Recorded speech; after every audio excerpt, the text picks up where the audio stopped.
Olá, pessoal, tudo bem com vocês? Espero que todos estejam bem. Hoje nós vamos dar continuidade aos nossos debates sobre a história.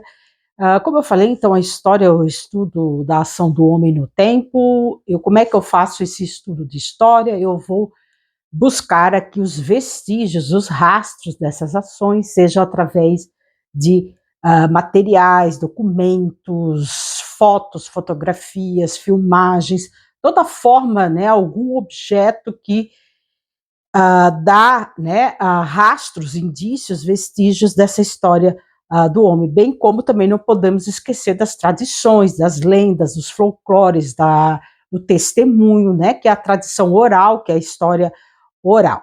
Hoje, então, nós vamos falar um pouquinho sobre a metodologia. Como é que o historiador faz para analisar esses vestígios, essas fontes históricas? Como é que ele faz para interpretar e tentar explicar esses acontecimentos, esses fatos históricos? Então, nós temos algumas escolas ou formas de pensamento ou abordagens, metodologias de como trabalhar a análise dessas fontes históricas. Uma delas é bem conhecida, surgiu no século XIX, que é a metodologia positivista. Todo mundo já, né, conhece um pouco do positivismo, que tem bastante influência aqui no Brasil.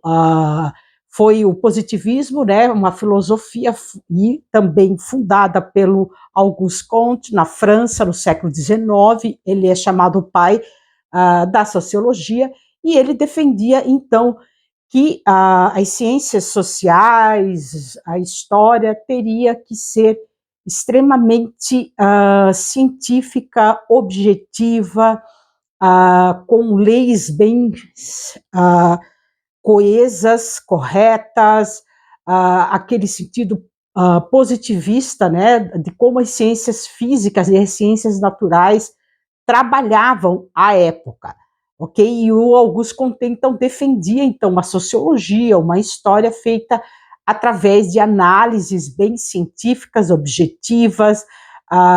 Então, uma das características da escola positivista, da metodologia positivista, é o historiador, então, ele vai focar mais, então, em parte documental, ali em registros escritos documentais, mais ligado com aquela documentação oficial, como leis, tratados, atas, enfim. Então, ele também vai dar maior atenção ao tempo, quando aconteceu, como aconteceu, e principalmente ao trabalhar esses dados, o historiador ele tem que ser o mais objetivo e imparcial na sua análise. Nada de subjetividade, enfim, é você ali fazer uma crítica do documento, tanto a crítica interna quanto externa, ou seja, vou ver se o documento é verdadeiro, se ele é autêntico,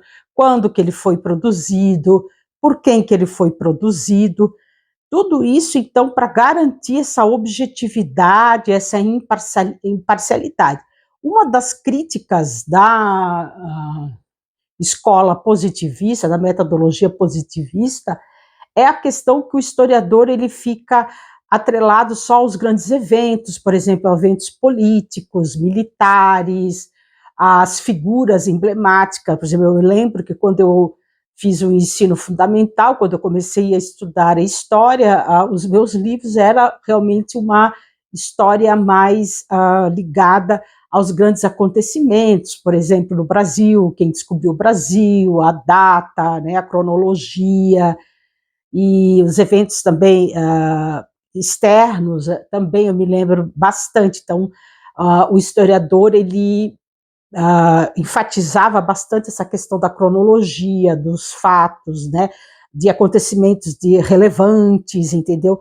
E daí começou a evoluir vários pesquisadores, pensadores aí da história, cientistas, historiadores, começaram a perceber que ela não era perfeita, uma metodologia perfeita de abordagem, ela pode até ser utilizada, entendeu, para construir aí a tua narrativa, construir a tua interpretação, porém ela tem suas limitações, sendo uma delas é que ela não analisa, né, não analisava na época, né, estruturas sociais, econômicas, estruturas, fatos de longa duração, ela não fazia essa interligação, então era bastante aí parcial. E bem como eu pergunto para vocês, dá para a gente fazer o historiador ser completamente imparcial, ou seja, a cultura de hoje dele, os pensamentos, enfim, tem como esse historiador se isentar completamente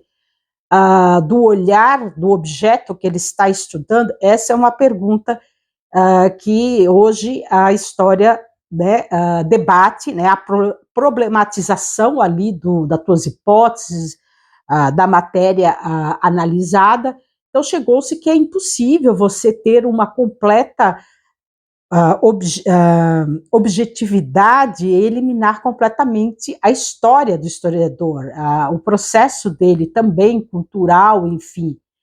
Então, outra também crítica é em relação que eles encaravam a história, tá, como um processo linear, progressivo, então ia de uma história mais involuída para uma história evoluída, ou seja, as sociedades evoluiriam para estágios mais avançados. E hoje há estudos aí, referências bibliográficas ou de estudos já que não é bem assim. A história ela não é linear, progressiva, evoluída, porque o Auguste Comte ele pegou muito o darwinismo, né, que se discutia já no século XIX, e ele tentou colocar então em suas ideias. Tá? Um dos grandes historiadores também que trabalharam a linha positivista é o Leopold Henk, ok, pessoal?